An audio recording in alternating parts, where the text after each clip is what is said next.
with talking about healthy food, but what is healthy? It's hard to know what healthy is because the foods that you think are healthy actually aren't. It's the government. It spreads lies.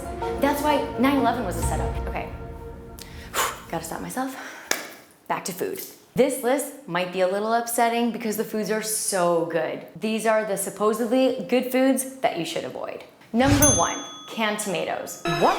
These are bad? I know it's hard to hear, but you're better off using fresh tomatoes, like a real Italian. Cans have this gross toxin that can cause heart disease, diabetes, prostate, breast cancer, and other health problems. Avoid cans and go for glass jars. Number 2, salad dressings. If you're like me, you enjoy switching up salad dressings. Give the taste buds a change of pace, you know? No, you don't. Salad dressings are loaded with sugar, fats, artificial chemicals, and words I can't even pronounce. It's better to make your own salad dressings. You can't go wrong with fresh ingredients. Number 3, vegan junk food. No matter which way you slice it, it's still junk food. Most of these foods are processed. And let me tell you something else. They usually contain soy. Soy is one of the most genetically modified foods in the country. I'm talking 94%. Word to the wise, avoid soy and other genetically modified foods.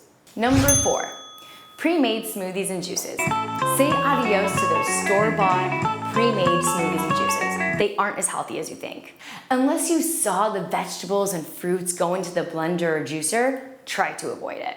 These bottled juices usually have up to 1,000 calories and tons of sugar, which means you're not getting the health benefits you think you're getting. Stay away from bottled and go fresh. Tip 5, trail mix. Trail mix is where it's at if you make it right. Here's the deal. Trail mixes are loaded with sugar and salt. They also have these like chocolate and candy coated pieces. Last time I checked, M&Ms weren't healthy. Here's a better idea. Make your own using unsalted nuts, seeds, and freshly dehydrated fruits. Number 6, soy protein isolate. Whatever health facts you've come to believe about soy are lies. Lies, I tell you. Most soybeans are what you call Roundup ready, meaning they can survive lethal chemicals. Guess what? Roundup ready chemicals mess with your lady parts. Pay attention to labels because soy has many names. You could be eating GMOs and not even know it. Always look for high quality products and try to avoid foods with GMOs. Places to get healthy food are more abundant than you think. That's it for this episode. I'm Carla and see you next time.